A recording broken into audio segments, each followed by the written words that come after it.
Located in the northwest peninsula of the southernmost Caribbean island of Trinidad, the region of Chaguaramas arguably has one of the most diverse historical backgrounds throughout the island. Its mainland and islets cover 12,050 acres and 2,750 acres respectively. These islets are located both south and west of the peninsula. To the south are the 5 islands, namely Lenigan, Caledonia, Pelican, and Rock. Apart from the 5 islands, there are also the Diego Islands, Carrera, and Kronstadt. To the west of the peninsula are the islets of Gaspar Grande, Monos, Huevos, Patos, and Shakashakari. Throughout its history, Chaguaramas has been a staging ground for many significant world events dating from the time of the Amerindians to the Anglo-Spanish War to World War II and much more. The history of Chaguaramas as we know it begins with the first peoples, the Amerindians. Chaguaramas, which is Arawak for the palms, was named for the numerous palm trees that lined Chaguaramas Bay.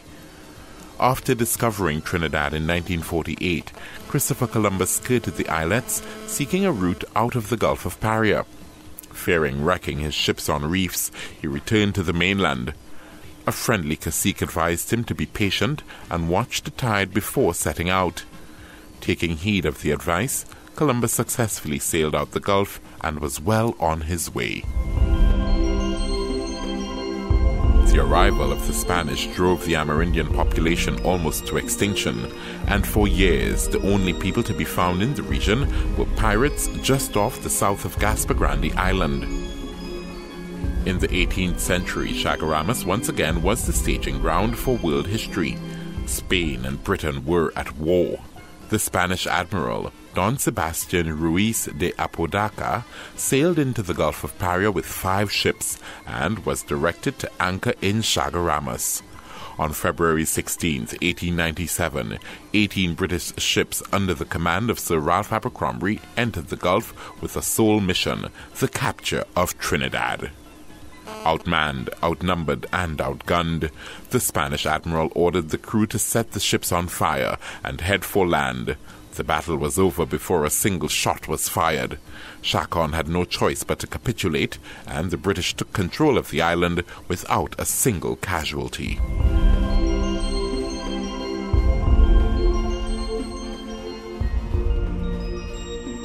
In 1813, the peninsula would again play a part in the ousting of the Spanish. Santiago de Marino, a Venezuelan revolutionist with estates on Shakashakari, along with other influential individuals, pooled resources to raise a force of independence fighters to storm Venezuela in order to free it from the Spanish Empire. When the day of the invasion came, only 45 fighters still had the courage to follow through, the majority taking their $4 advance and turning tail. Lack of numbers did not deter the 45 strong-willed fighters. Armed with 5 muskets and few cutlasses, they set off for Venezuela in 2 open boats. Against all odds, they quickly captured the town of Guerilla. Their army grew with the liberation of every town and earned them the nickname of the Immortal 45, their efforts eventually leading to the ousting of the Spanish.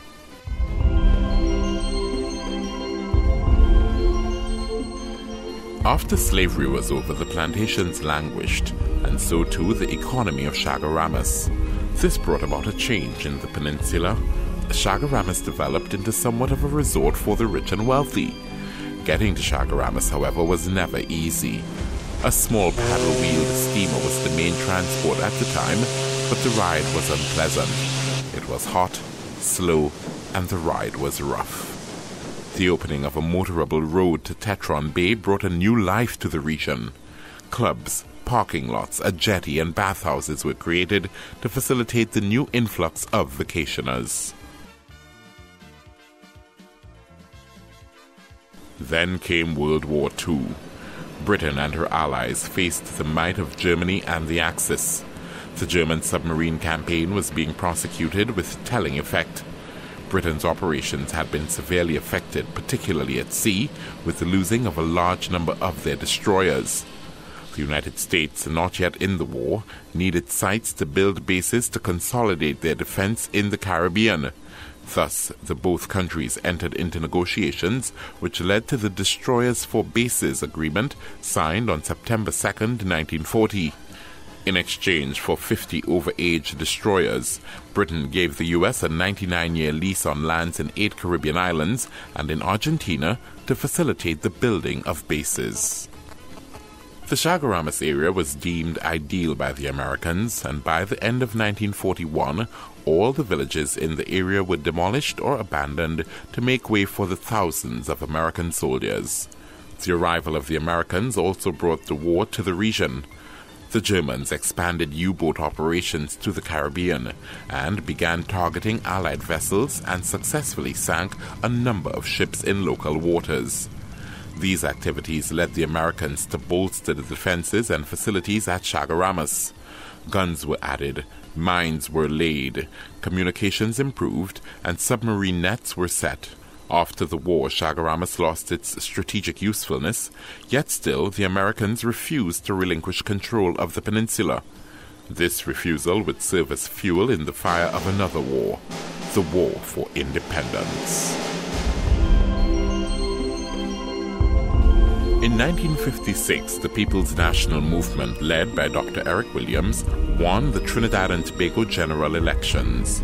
Still being a British colony, the PNM promised to honor all existing international treaties, such as the one between Britain and the United States.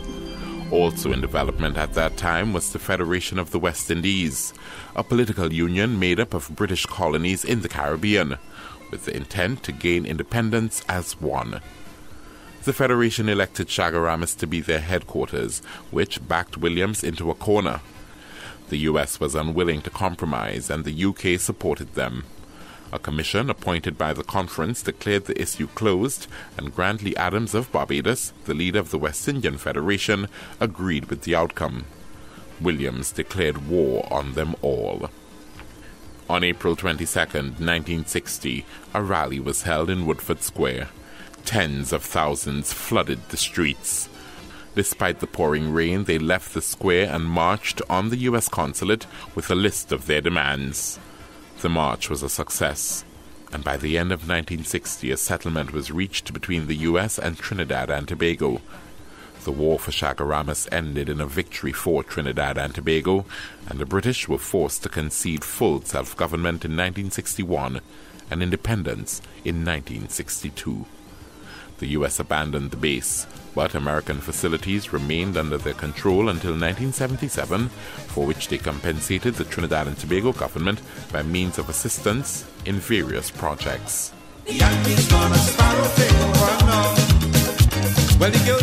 While the peninsula itself has a wealth of history, the islets in the region also have lots to share themselves.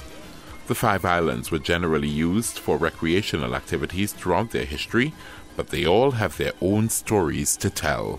Nelson Island, the island with the most historical significance of the 5 islands, was used as the port of entry for indentured Indian immigrants.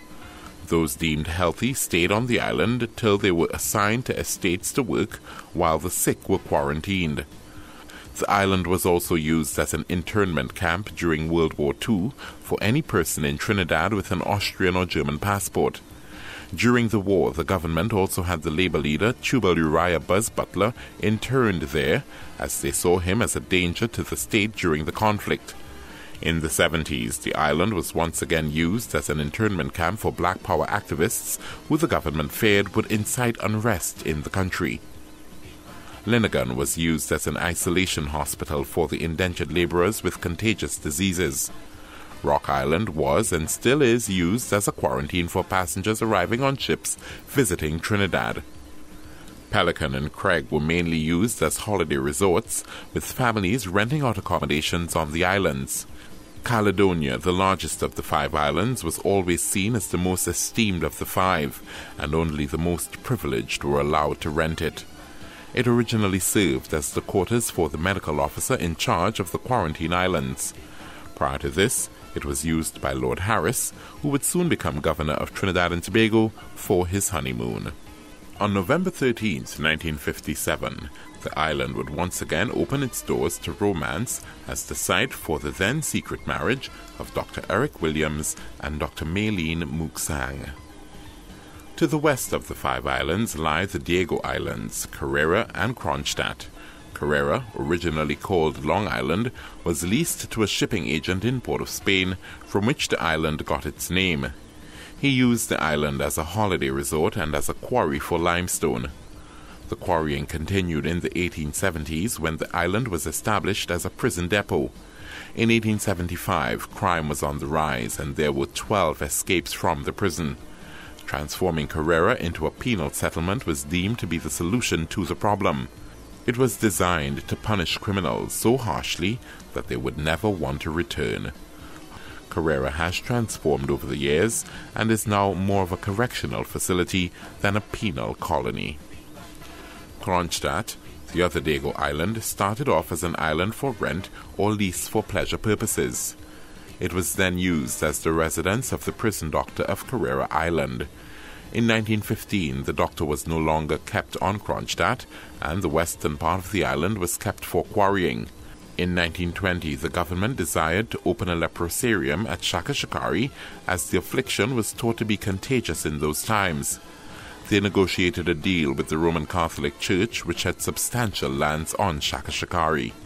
That would give the government the land needed on Chaguaramas, and the church would get lands on Kronstadt under a 999-year lease.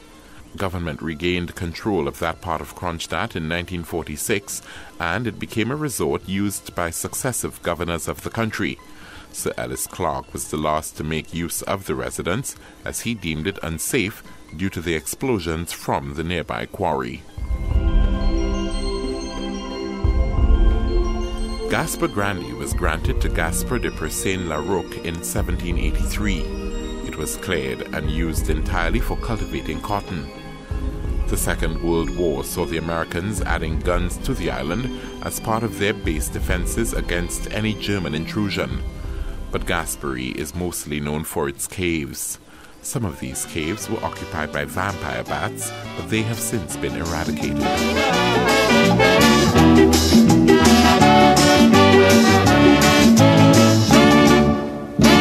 Trinidad is my land, and of it I am proud and glad. But I can't understand why some people just talk it bad. But I know all of them we running them out. Don't know where they're talking about. They would paint you black every day, and the right things they would never say. Monos Island gets its name from the Spanish word for monkey. The influx of French settlers in the 1770s to Monos saw the establishment of cotton plantations.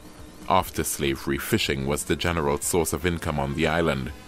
The introduction of a permanent steamer service to the island increased its popularity. Holiday homes began popping up throughout the island and is today probably the most visited of the islands for recreational use.